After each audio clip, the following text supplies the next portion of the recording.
साथियों, आज की बात डॉक्टर आलोक यादव के साथ सच पे नज़र पे आपका पुनः स्वागत है।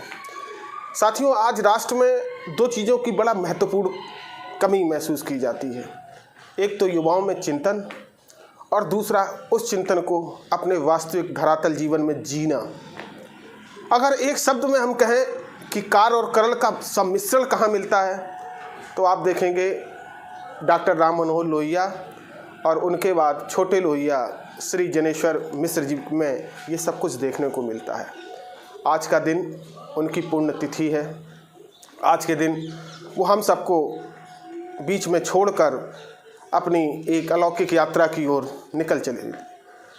आज हम ये जानने का प्रयास करेंगे कि छोटे लोहिया उन्हें क्यों कहा जाता था, क्यों वो सबसे कमज़ोर व्यक्ति की अंतिम आवाज़ बनकर उभरे, क्या उनमें ऐसे व्यक्तित्व और कृतित्व में छिपा रखा था।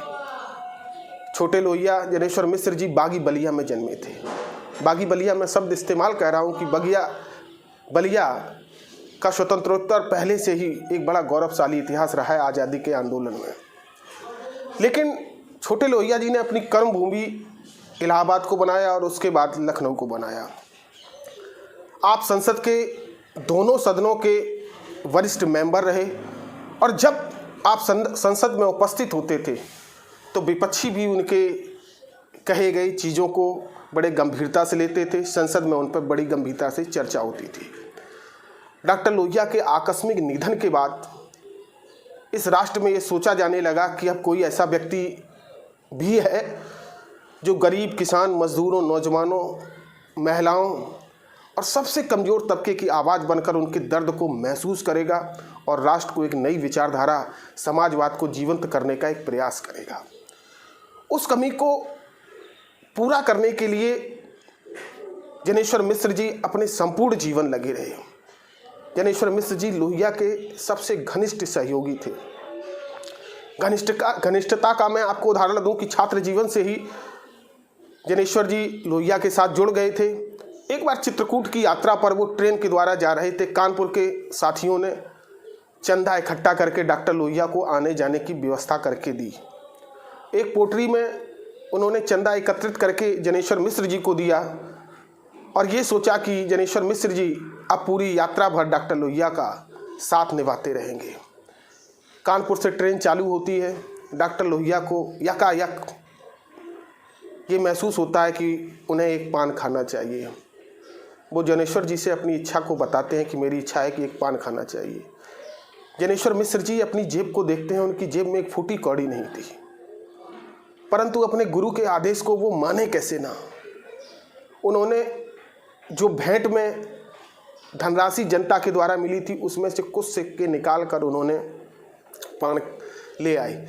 डॉक्टर लोहिया ने जब पान खाया तो उनसे पूछ लिया, इसके पैसे कहाँ से दिए? तो जनेश्वर जी ने सच सच बता दिया। डॉक्टर लोहिया बहुत नाराज़ हुए। ये कहा, ये जनता ने हमें पैसे बड़े विश्वास के साथ सौंपे हैं, राष्ट्र के निर्माण के साथ सौंपे हैं, आइंदा से ऐसा ना करना। ऐसे बहुत सारे उदाहरणों से छोटे लोहिया पे बड़ा जीवंत प्रभाव पड़ा और इतना जीवंत प्रभाव पड़ा कि डॉक्टर लोहिया के जाने के बाद सदन उनकी आवाज़ से गूंजता रहा। वह मूलतः समाजवादी विचारक थे। समाज में जो फैली असमानता है नर और नारी की, समाज में जो फैली जातिगत असमानता है, समाज में जो फैली आर्थिक असमानता है, राजनीतिक असमानता है, इसको समाप्त करना चाहते थे। इसीलिए युवाओं से वो हमेशा राजनीति में आने के लिए प्रेरणा दिया करते थे।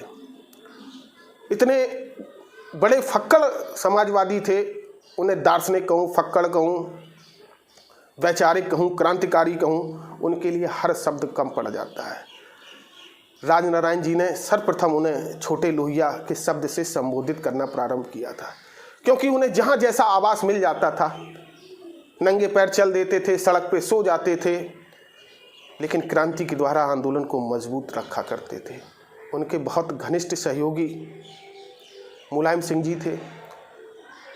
एक बार उनकी पत्नी का देहावसान हो गया और उन्हें ये मालूम पड़ा कि मुलायम सिंह जी को गिरफ्तार कर लिया गया है। वो पत्नी के देहावसान में सम्मिलित नहीं हुए और जेल में पहुंच गए। जेल में यातनाओं को सहा। इस प्रकार से जनेश्वर मिश्र जी के ऐसी बहुत अविस्मरणीय कहानियां हैं जो उन्हें अजर, अमर और अविनाशी बना के रख देती हैं। जनेश्वर मिश्र उर्फ छोटे लोहिया से बहुत कुछ सीखा जा सकता है। राष्ट्र को उन्होंने नई ऊर्जा दी। एक बार संसद में बजट सत्र में अंत में चर्चा करते हुए उन्होंने कहा कि इस बजट सत्र में सबसे अंतिम पायदान पर बैठा हुआ पॉलीथिन को बीनने वाला भिखारी के लिए कुछ नहीं है, तो ये खोखला लोकतंत्र है। लोकतंत्र को मजबूत करने के लिए उन्हें दिन रात कोशिश करते रहे और अपनी अंत अवस्था तक भी युवा क्रांति युवाओं से वो हमेशा आह्वान करते रहे कि राष्ट्र को जरूरी है चिंतन और उसके बाद उस चिंतन पे जीना। मेरा ये संदेश समाजवादी युवाओं को एक नई प्रेरणा देगा।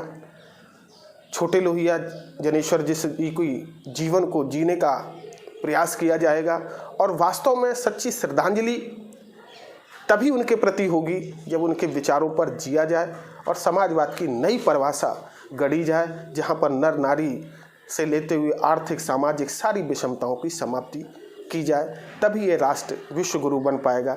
इसी के साथ मैं आपसे विदा लेता हूँ। जय हिंद।